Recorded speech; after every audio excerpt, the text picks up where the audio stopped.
வணக்கங்கள். அவையோருக்கு மறுவணக்கம். இதோ என் உரை துவக்கம்.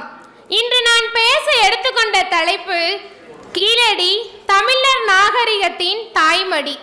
கடந்த சில வருடங்களாக தமிழ்நாட்டின் கீழடி அகழாய்வு மக்களிடையே பேர் ஆர்வத்தை ஏற்படுத்தியுள்ளது.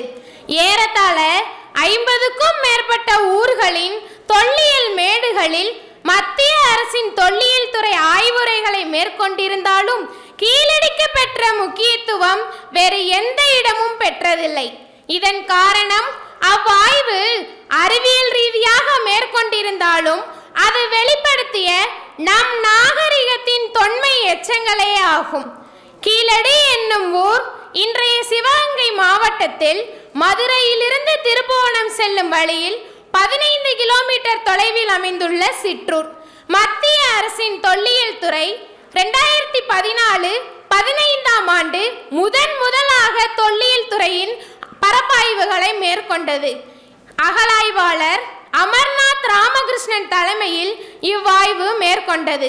அதற்கு முன்பு 1981ஆம் ஆண்டு சிலைமான் என்னும் ஊரைச் சேர்ந்த தமிழாசிரியர் பாலசுப்பிரமணியம் அவர்களால் அகழாய்வு மேற்கொள்ளப்பட்டு பழங்கால பானை ஓடுகளையும் தொல்பொருட்களையும் சேகரித்து மத்திய அரசின் தொல்லியல் துறை அகழாய்வு அலுவலகத்தில் ஒப்படைத்தார். அதனை ஆய்வு செய்த அப்போதைய இயக்குனர் நாகசாமி கலை ஆய்வு மேற்கொண்டு கீழடி என்னும் ஊர் 2000 ஆண்டுகளுக்கு வரலாற்று தொன்மை மிக்கது என அறிவித்தார். ஆனால் அத்துறையால் தொடர்ந்து ஆய்வுகள் மேற்கொள்ளப்பட முடியவில்லை.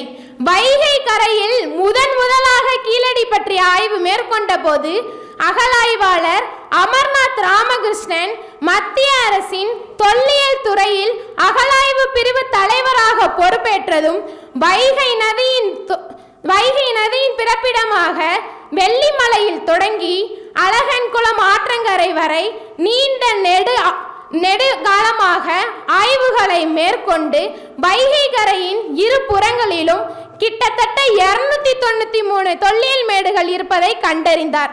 அதில் கீழடி முதலாக ஆய்வுகளை மேற்கொள்வதற்கு தேர்வு செய்யப்பட்டது. கீழடி என்னும் ஊரில் பள்ளிச்சந்தை என்னும் ஒரு திடல் உள்ளது. அங்கு கிட்டத்தட்ட 110 ஏக்கர் பரப்பளவில் பழங்கால பொருட்கள் சேகரிக்கப்பட்டுள்ளது. மணலூர், கொந்தகை போன்ற பல வரலாற்று சிறப்புமிக்க ஊர்களும் கீழடி சுற்றிதான் அமைந்துள்ளது.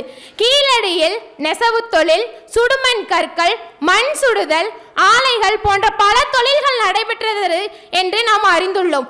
ஆனால் அதற்கு சான்றாக தொன்மையான செங்கற்களால் ஆன சாலை நெசவு தொழில்கள் அங்கு இருப்பதற்கான அடையாளமாக பல மண் கற்கள், சுடுமண் உருவங்கள், சதுரங்க காய்கள், தங்கத்தால் ஆன பகடை காய்கள், 18 தமிழ் கீரல் எழுத்துக்களுடன் கூடிய பானை ஓடுகள், தங்கத்தால் ஆன காதணிகள், கொண்டை ஊசிகள், தக்கிலிகள் என 5600க்கும் மேற்பட்ட தொல்பொருட்களும் 2300 ஆண்டு தொன்மையின் எச்சங்களே ஆகும். நம் நாகரிகம் வெளிப்படுத்திய நம் நாகரிகத்திற்கு சான்றாக கீழடி உள்ளது என்றால் அது மிகையாகாது. அது மட்டுமல்லாமல் பல இடிந்த கட்டுமானங்களுக்குள்ளே சென்ற ஆய்வு நடத்திய போது அதற்குள் உரைகளுடன் கூடிய கிணறு காணப்பட்டது. அதிலும் குறிப்பாக தொட்டிகளும் காணப்பட்டது. இதன் மூலமாக அங்கு ஒரு நெசவு தொழில் இருந்திருக்கலாம், அதற்கு துணையாக சாய தொழில் செய்யும் தொழிற்பட்டறைகளும் இருந்திருக்கலாம் என ஆய்வாளர்கள் கருதுகின்றனர். இவ்வாறு ஏற்படுத்திய ஆய்வுகளின் மூலமாக மக்களிடம் பேரார்வமும் பெரும் எதிர்பார்ப்பும் தொடங்கியது. ஆனால் மத்திய அரசு 2 ஆண்டிற்குள் இவ்வாய்வுகளை முடித்தது. ஆனால் தமிழக அரசு மக்களின் கோரிக்கைகளை ஏற்று 2023ஆம் ஆண்டு வரை 5 ஆண்டுகளாக இவ்வாய்வுகளை மேற்கொள்ளப்பட்டது.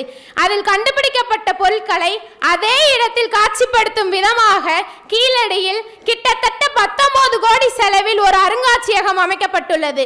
சென்ற வருடம் நமது தமிழக முதல்வர் அவர்களால் அவை திறக்கப்பட்டது. இந்தியாவின் பாரம்பரிய சுற்றுலா தலத்தில் தமிழ்நாட்டில் உள்ள கீழடி இடம்பெற்றுள்ளது. ஈரடியில் சொன்னால் மனிதனின் வாழ்க்கையை சொன்னான் தமிழன் அன்று.